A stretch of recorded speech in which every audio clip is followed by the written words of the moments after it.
प्रिय छात्रों, आज से कूलाम का नियम और वैद्युत क्षेत्र के अंक के प्रश्न हम लोग देखेंगे। बहुत सारे स्टूडेंट को समस्या रहती है कि सर अंक के प्रश्न समझने में थोड़ा सा कठिनाई आती है। तो वो सिंपल होता है बेटा। सबसे पहले तो आपको फॉर्मूला लर्न होना चाहिए, ठीक है। और फॉर्मूले में जो भी राशियाँ यूज़ की गई हैं उन राशियों का मान, उनका मतलब आपको पता होना चाहिए। तो आज जो हम सवाल देखेंगे वो सारे सवाल Q equals to plus minus n e के ऊपर डिपेंड है, ठीक है। तो सबसे पहला वाला क्वेश्चन लेते हैं। एक बात और बता दें, जैसे इसमें Q का जो वैल्यू है, Q का मान आपको सबको पता होना चाहिए। मतलब होता है उसका आवेश, N इलेक्ट्रॉन या प्रोटॉनों की संख्या, E इलेक्ट्रॉनिक आवेश, ठीक है। क्वेश्चन नंबर 1 में देखते हैं कि एक आवेशित चालक में 4000 इलेक्ट्रॉन बाहुल्य में है, ठीक है। चालक में उपस्थित कुल आवेश तथा उसकी प्रकृति बतानी है। तो सबसे पहले यहाँ पर हर एक जो एक क्वेश्चन होता है वो एक पहेली की तरह होता है। तो उसके हर एक सेंटेंस में, हर एक शब्द में कुछ ना कुछ बात छुपी रहती है जो छात्र से पूछी जाती है कि वो उसको पता कर पाता है या नहीं कर पाता, ठीक है। तो पहली बात कि एक आवेशित चालक, कोई आवेशित चालक है यानी उसको आवेश दिया गया है। कितने इलेक्ट्रॉन है? 4000 इलेक्ट्रॉन है। तो यहाँ पर इलेक्ट्रॉनों की संख्या हो गई, ठीक है। मात्रक तो उसमें कुछ नहीं है, तो 4000 इलेक्ट्रॉनों की संख्या हो गई। तो इलेक्ट्रॉनों की संख्या को हम किससे दिखाते हैं? एन से। तो यहाँ पर आप लिख लेंगे एन इक्वल्स टू 4000, ठीक है। बाहुल्य में है का मतलब अधिकता में है। तो अधिकता कब होगी? जब उसने इलेक्ट्रॉन लिए होंगे, और जो लेता है वो क्या होता है? ऋणी होता है। इसलिए इस पर आवेश कैसा आ जाएगा? नेगेटिव, माइनस, ठीक है।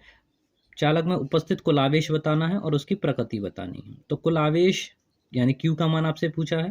E की वैल्यू जो आप लोग कहेंगे कि ये सर दिखाई नहीं दे रहा है या दे नहीं रखा है, तो दे नहीं रखा है तो उसका मतलब ये थोड़ी ना है कि आप इसका मान नहीं लिखेंगे। ये वैल्यू आपको अंडरस्टूड है कि इसकी वैल्यू यही प्लेस की जानी है। फिक्स वैल्यू मूल आवेश कहलाता है, फंडामेंटल चार्ज, ठीक है। और इसकी वैल्यू आप लगाएंगे 1.6 × 10⁻19 कूलम। तो Q का जब मान आप लिखें Q इक्वल्स टू एन की वैल्यू लगा दी आपने 4000, ई की वैल्यू लगाई 1.6 10⁻⁻19। दशमलव की जगह नीचे एक रखा, एक अंक है तो एक जीरो, ये दशमलव यहाँ से हटा दिया। दशमलव की भी बड़ी समस्या रहती है आप लोगों को, सर मल्टीप्लिकेशन में, डिवाइड में कैसे क्या होता है, वो मैं उसके लिए एक अलग वीडियो बना दूंगा, ठीक है। उसमें आपको पूरा फंडामेंटल आपको सब समझा दूंगा किस तरह से कैलकुलेशन की जाती है। तो यहाँ पर ये जीरो से एक जीरो कैंसिल हुए, यहाँ क्या बचा? केवल 400, ठीक है। 16 का लिख लिया, 16 × 10⁻⁻19, ठीक है। 16 4 जा 64, तो ये आ गया 6400 इंटू 10⁻⁻19। अब बहुत सारे स्टूडेंट यहाँ भी समस्या देते हैं कि सर डेसिमल आगे ले जाएं तो उसकी पावर्स में क्या चक्कर पड़ता है। तो फिर से वही बात है कि दशमलव आप एक आगे लेके आ रहे हो, 6.4 कर रहे हो, तो कितने टर्म आगे लेके आए, कितने डिजिट आगे लेके आए? 1 2 3, ठीक है। तो 3 इसमें से प्लस कर दिए जाएँ।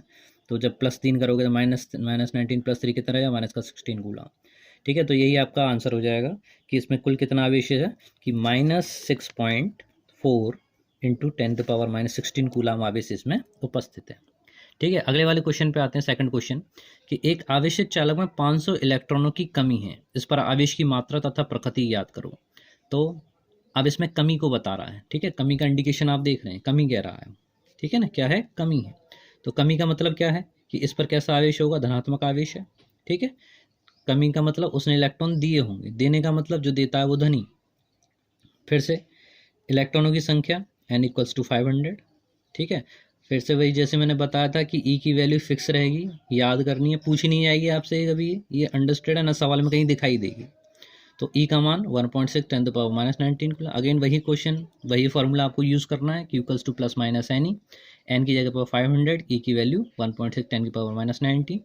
डेसिमल को हटाने का सिस्टम भाई, दशमलव की जगह एक रखो, एक अंक है, एक डिजिट के लिए एक जीरो, दो डिजिट हों दो जीरो, ठीक है। तो एक जीरो से ये जीरो कैंसिल कर दी, क्या बचा? केवल 50 × 16 × 10⁻⁻19। मल्टीप्लाई कर दो, सिंपल मल्टीप्लाई है, 16 5 ज़ा 80, तो 800 × 10⁻⁻19। डेसिमल दो अंक आगे बढ़ाया तो उसमें से दो कम हो, जैसे ऊपर देखा था वहाँ 3 अंक आगे बढ़ा था इसलिए 3 कम किए थे, यहाँ पर 2 अंक 2 डिजिट कम करनी है तो कितना रह जाएगा? 17 को।